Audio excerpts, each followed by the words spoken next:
I played Tinykin, and then MetalGamer played Kaichu, and you played some of Tinykin too, didn't you? Yeah, I right haven't. before I jumped on earlier, I played a little bit of Tinykin. Yeah. I could jump in on. Totally forgot the B-roll. I do this. Oh, I do that a lot. Yeah. See, you're Uh, terrible at this job. I'm changing the logo next oh week. It's man, it's Phoenix Man. you Um, you had it on Kaiju the entire time. Did I really? Yeah. yeah, I never Oh, switched over though. It's all right. So oh well. besides me talking about it, the viewers don't know how terrible you are at this job. So. I love your face. I'm I'm sorry. doing the hosting. What are you talking about? I'm Uh-huh. I'm I'm I'm the one doing. I'm doing the heavy lifting. hmm The Uh, the heavy. I'll go ahead and I'll talk about Tinykin. And I do Yep. want to see what you thought about Metal Gamer. So I don't know how much you know about this game, Chaz. I saw it on. It was I don't know if it was a Skillet video or some other I saw it review on or something.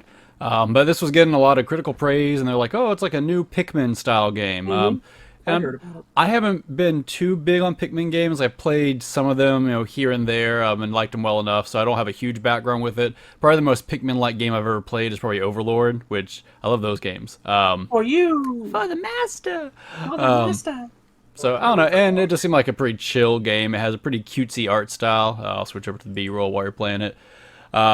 So I gave it a shot, and I really, really enjoyed it. I think what surprised me about it, I was worried it was going to be a game that I was going to have to like sit down and learn all these systems, and it was going to be kind of this daunting process, which I wasn't really, looking for.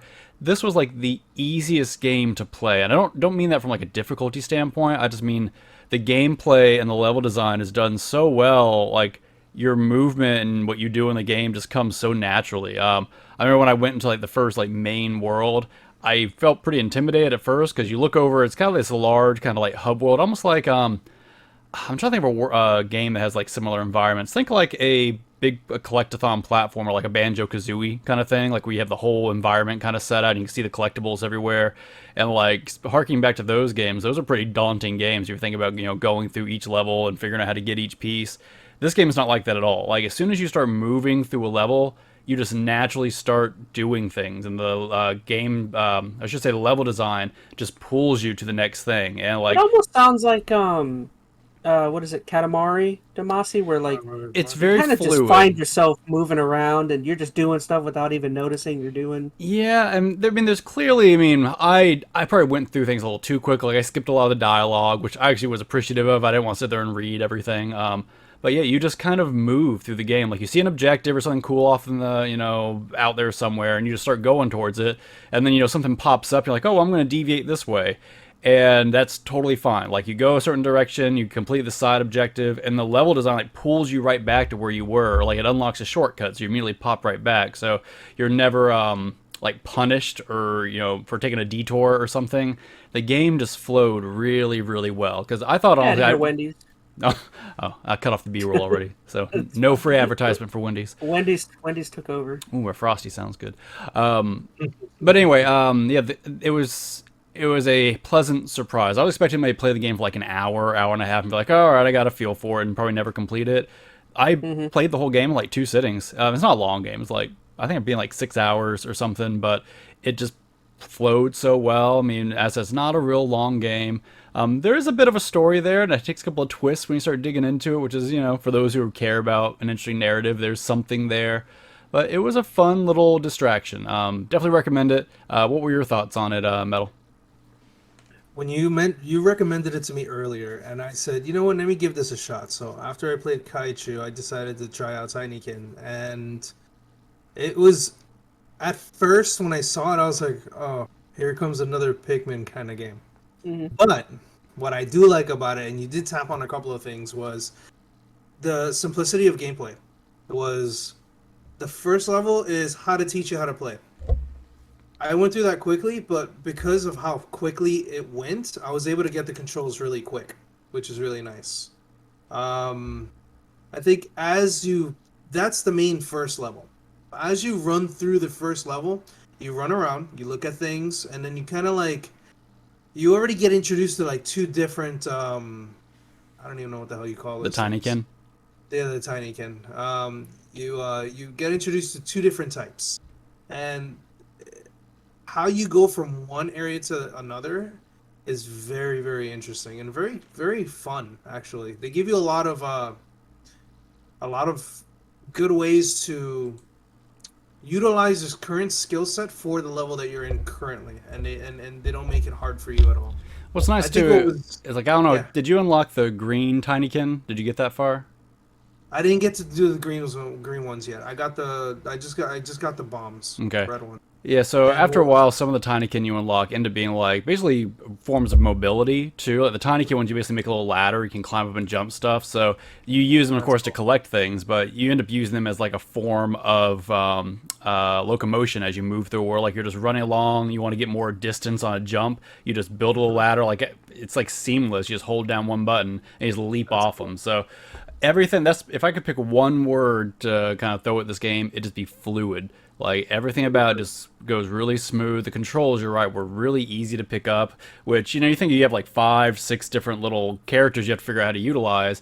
It doesn't feel like you're having to make a decision like that. The game like contextually figures out, okay, he wants to use this Tinykin versus this one versus that one. Yeah. So you're not pressing like a whole bunch of weird button combinations to launch different things. It just happens. So some people might not like that the game kind of feels like it plays itself. I don't mean that in a negative connotation. Like it feels good because of how fluid all the gameplay is. Yeah, it plays very, very well. It plays super well for what it is. And on a note, I enjoyed a lot of the music for it too.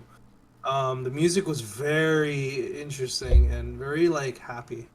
It's a very happy type of like sound, and everywhere you go in a level, it all blends into each other, kind of like Mario 64 style.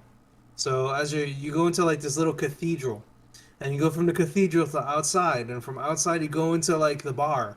By the way, that's so silly, the pickups that they got. Yeah. The freaking pickups were like honey pollen, so you can make mead. It's like ridiculous. There's actually a lot of humor in this game. Like I said, I skipped through a lot of the dialogue, but if you dig into some of it, there's like a lot of throwbacks and like parodies of stuff. There's like a Titanic parody in there with the Rose and Jack, which is kind of funny. It's just got a bunch of random things in there. I like it. I think it's for the. I played it for like 2.5 hours, and on that level in specific, and it was fantastic.